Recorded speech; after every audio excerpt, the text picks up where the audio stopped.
پھر اللہ تعالیٰ فرماتا ہے اللہ الذی خلق السماوات والارض، اللہ ہے جس نے آسمان اور زمین بنائے، وانزل من السماء ماء فاخرج، اور آسمان سے پانی اتارا، فاخرج به من الثمرات رزقا لکم، تو اس سے کچھ پھل تمہارے کھانے کو پیدا کیے۔ یہ اپنی نعمتوں کو اللہ گنا رہا ہے، یہ موٹی موٹی نعمتیں سب کو نظر آ رہی ہے، ٹھیک ہے نا؟ آسمان بھی اس نے پیدا کیے ہیں، زمین بھی اس نے پیدا کی۔ آسمان سماوات جمع کا لفظ آیا، ایک نہیں، یہ 7 آسمان ہے۔ تو زمین ایک ہے مگر اس کی تہہ 7 ہے، تو اس لیے بعض اوقات اردین کا لفظ بھی آیا اس کی تہوں کے اعتبار سے۔ پھر آسمان سے پانی نازل ہوتا ہے، بارش نازل ہوتی ہے، تو کتنے فائدے کی چیز ہے سب کو پتا ہے، کتنے فائدے کی چیز ہے۔ ابھی میں تھر سے ہو کر آیا ہوں، تو تھر کی فوٹو اگر میں آپ کو دکھا دوں تو آپ پہچاننے سے انکار کر دیں گے، آپ کہیں گے نہیں آپ تو کشمیر میں اس وقت، تھر میں نہیں ہے۔ اتنی گرینری ہے، ہر چیز کو گرینری نے چھپا لیا، اتنی فصلیں وہاں پہ پیدا ہوئی ہیں کہ کسی کی فصلیں تیار ہو گئی ہیں، باجرے کی فصل تیار کھڑی ہوئی ہے، گوار کی فصل تیار کھڑی ہوئی ہے، تلوں کی فصل تیار کھڑی ہوئی ہے، اتنی فصلیں ہیں، زمین آپ کو دور سے نظر نہیں آتی ہے، اتنی گرینری ہے کہ آپ پہچانیں گے بھی نہیں۔ تو بارش کے وہ کمالات ہیں، تو جس سے اللہ فرماتا ہے کہ اس نے پھل نکالے ہیں جو تمہارے رزق کے لیے ہے۔ وَسَخَّرَ لَكُمُ الْفُلْكَ، اور اس نے تمہارے لیے کشتی کو مسخر کر دیا۔ کشتی اور جہاز ایک ہی چیز، فلک کا لفظ کشتی اور جہاز دونوں کے لیے استعمال ہوتا ہے۔ تو اللہ تبارک و تعالیٰ نے تمہارے لیے کشتی کو مسخر کر دیا، جہازوں کو مسخر کر دیا، لِتَجْرِي فِي الْبَحْرِ بِأَمْرِهِ، تاکہ اس کے حکم سے دریا میں چلے، اس کے حکم سے دریا میں چلے۔ تو یہ کہتے ہیں نا کہ جناب یہ کشتیاں آرچی میڈین لا کے تحت چلتی ہے، قانون ارشمیدس کے تحت چلتی ہے، تو یہ تمہاری بات ہے، مگر ہمارا رب فرماتا میرے حکم سے چلتی ہے۔ وہ تمہارے لا کو جب چاہے فیل کر دیتا ہے، آرچی میڈین لا جب چاہے فیل ہو جاتا ہے، ارشمیدس کا قانون فیل ہو جاتا ہے، حکم اسی کا چلتا ہے، اس کا حکم ہے چلے تو چلتی ہے، ورنہ چلتی چلتی پھر ڈوب بھی جاتی ہے۔ تو آرچی میڈیم لا نہیں چلا رہا، اس کو ہمارا رب کا حکم چلا رہا ہے۔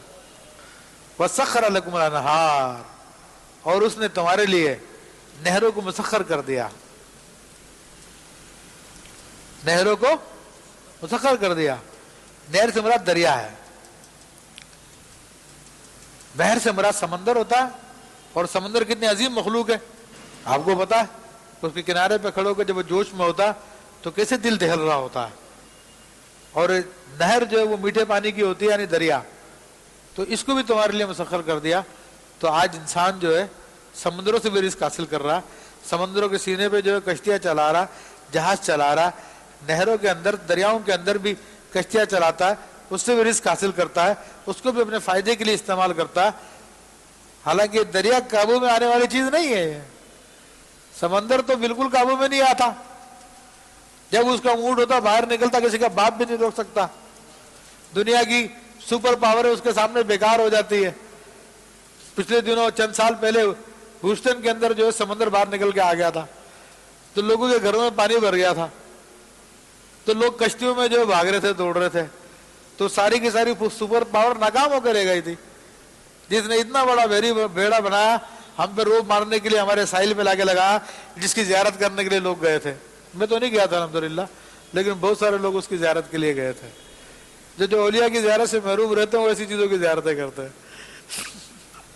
تو وہ بھی نہیں روک سکے اس طوفان کو، سمندری طوفان کو، نہیں چلتی۔ دریا کا بھی یہی حال ہے، ظاہری طور پہ اللہ نے مسخر کیا، یہ انسان کے کام آتا رہتا ہے، لیکن جب اللہ کا حکم ہوتا ہے زمین کے اندر اندر راستہ بناتا، پوری پوری بستیوں کو جو ہے اندر لے جاتا، اور پھر وہاں سے جو ہے راستہ چینج کر کے وہاں سے چلنا شروع کر دیتا۔ تو یہ بتایا کہ تمہارے قابو میں نہیں ہے، یہ اللہ نے تمہارے لیے قابو میں کیا ہوا۔ وَسَخَّرَ لَكُمُ الشَّمْسَ وَالْقَمَرَ دَائِبِينَ، اور تمہارے لیے سورج کو اور چاند کو حرکت کرتے ہوئے مسخر کر دیا ہے۔ درا علی کے دونوں حرکت کر رہے ہیں. یہ دیکھیں اللہ تعالیٰ نے کیا بات بیان فرمائی کہ سورج اور چاند کو جو حرکت دی اس نے وہ ہمارے لیے دی ہوئی ہے, ہماری خدمت کے لیے دی ہوئی ہے. اب یہاں پہ زمین کی حرکت قرآن میں کہیں بھی بیان نہیں آیا. جب بھی قرآن بیان کرتا ہے وہ سورج اور چاند کی حرکت کو بیان کرتا ہے, وہ سیاروں کی حرکت کو بیان کرتا ہے. لیکن قرآن میں کوئی ایک آیت بھی نہیں ہے جس میں زمین کی حرکت کو بیان کیا گیا, بلکہ کتنی آیتیں موجود ہیں جن میں زمین کی سکون کی بات کی ہے, جس کے بارے میں فرمایا زمین میں ہم نے میخیں لگا دی ہے, زمین میں ہم نے لنگر ڈال دیے ہیں تاکہ وہ تمہیں لے کے بڑھ نہ جائے, تاکہ تمہیں لے کے حرکت نہ کرے. تو یہ سورج اور چاند کا گھومنا یہ بھی ہمارے لیے مسخر کر دیا گیا, ہماری خدمت کے لیے کیا گیا. وَسَخَّرَ لَكُمُ اللَّيْلَ وَالنَّهَارَ, اور جس نے تمہارے لیے رات اور دن کو مسخر کر دیا ہے.